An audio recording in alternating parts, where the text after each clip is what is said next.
Call of Duty Modern Warfare 3 2023 was released on November 10th, 2023. Modern Warfare 3 was developed by Sledgehammer Games, and it is a direct sequel to Modern Warfare 2, which came out a year prior. This was the first time Call of Duty has done a direct sequel to the previous year's game. This course of action was highly influenced by the publishers of Call of Duty, which is Activision. For all intents and purposes, Modern Warfare 3 is a DLC expansion pack to Modern Warfare 2 2022. This has been rumored since the game was released and believed by most at this point. So with me saying that, how is Modern Warfare 3 roughly 9 months into its game's life cycle? Luckily, you're in luck. In this video, we will be taking a look at the campaign, multiplayer, zombies, and everything in between. So strap up and let's body slam our way into this video.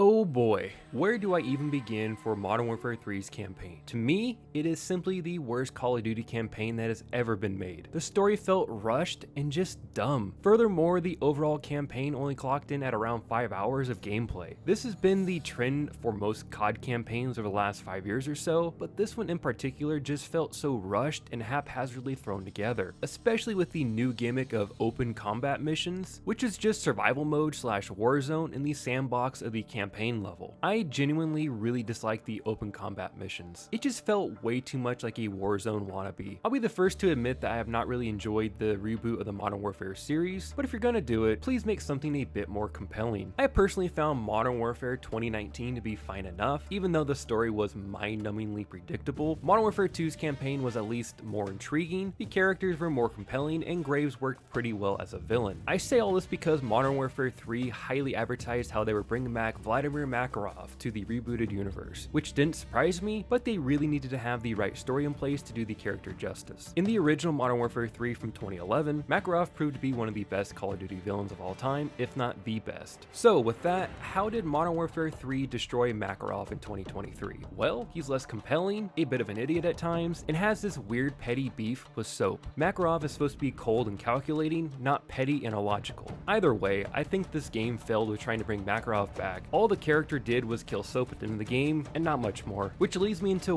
why I still don't understand why they rebooted this whole series in the first place. Infinity Ward obviously regretted killing off these characters originally due to their immense popularity, but I would argue that's what made those games and original characters great. There were always stakes to what was going on, and everyone died in the end. Well, Price might have lived, who's to say really. But anyways, why reboot everything and keep everyone alive through 2 games just to kill Soap at the very end of Modern Warfare 3? It had no meaning, stakes, or anything. It just happened and they went on their merry way. Oh yeah, I also forgot to mention, but Captain Price and Ghost also returned in this game, and they didn't do much. The main characters were asleep at the wheel for most of this campaign. I'm sorry I'm just kind of ranting at this point, but I've been wanting to say this about the rebooted Modern Warfare series for a while. Anyways, to wrap up this whole segment, this campaign is not good, and the reboot of the series and characters do not hold a candle to the original 3 Modern Warfare campaigns and characters.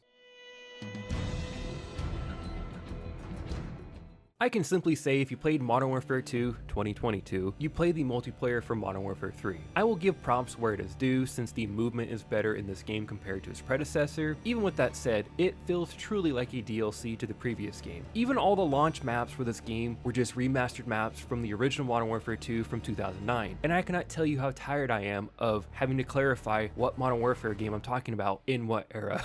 My goodness. The guns in Modern Warfare 3 also feel exactly the same to me when you compare it to Modern Warfare 2 2022. Modern Warfare 3 just lacks soul. There's no real identity to be had, and it is littered with microtransactions and silly skins and costumes. When I'm playing a Call of Duty game, I'm sorry, but I don't want to see Tommy Chong, Nicki Minaj, A-Train, Homelander, and WWE stars running around the map. It breaks the immersion of the COD universe and what the series was originally trying to be. Keep the wacky costumes and skins in Fortnite, but Call of Duty should have a certain aesthetic standard. This game currently even has a playlist where it is fully integrated with the WWE. Yes, you heard that correctly. You have to run around and down the enemy, and you have to do some WWE move to actually kill them off. It's harmless, silly fun, I totally understand that, but did you ever think in your wildest dreams that there would be a mode like this in COD? I sure didn't. The other game modes are not that intriguing either. The game modes featured in Modern Warfare 3 are your standard modes, and that's about it. Infected and Gun Game were finally added added a few months ago, but still no Prop Hunt, One in the Chamber, or any other fun game modes. I guess they focused all their efforts on the WWE Knockout mode and Warzone. The 2v2 mode is also a copy and paste from Modern Warfare 2, even bringing over the maps from that game. I'll admit that mode is fun, but I find it really frustrating how they never added a tournament mode for 2v2 in Modern Warfare 2 or Modern Warfare 3. Cold War's 2v2 mode still reigns supreme due to that reason. All in all, Modern Warfare 3's multiplayer is lacking inventiveness and an identity of its own.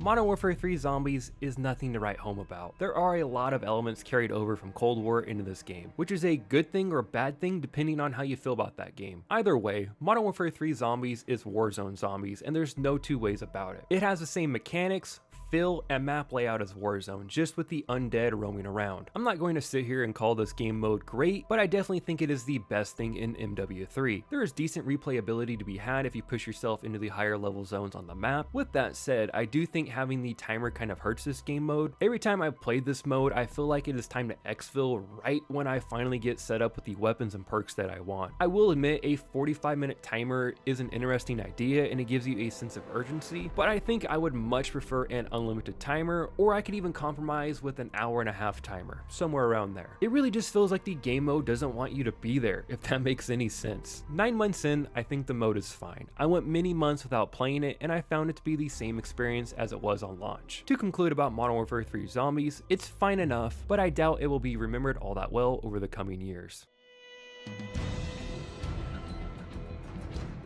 I really wish I had better things to say about this game, but I don't. It was rushed and haphazardly thrown together at the last minute when Activision realized they would be losing a ton of money if they only released this game as a DLC. I'm really glad a Treyarch game is coming out in 2024 because I need a break from the messes Infinity Ward and Sledgehammer always seem to make. If I had to give this game a rating, I think I would give it a 5 out of 10. I know COD games have a lot of copy and paste elements every year, but this has to be one of the worst cases of it due to Modern Warfare 2 and Modern Warfare 3 releasing in back-to-back years. Here's to hoping the next wave of Infinity Ward or Sledgehammer games have some real development time and that they can actually create a unique and fun experience instead of what we got here. But I think that about wraps up my thoughts on Modern Warfare 3 9 months into the game's life cycle. Let me know your thoughts about the game down in the comments below, and while you're down there, if you can like the video and subscribe to the channel, that would be greatly appreciated. Until next time guys, everyone have a great day. Thanks for watching.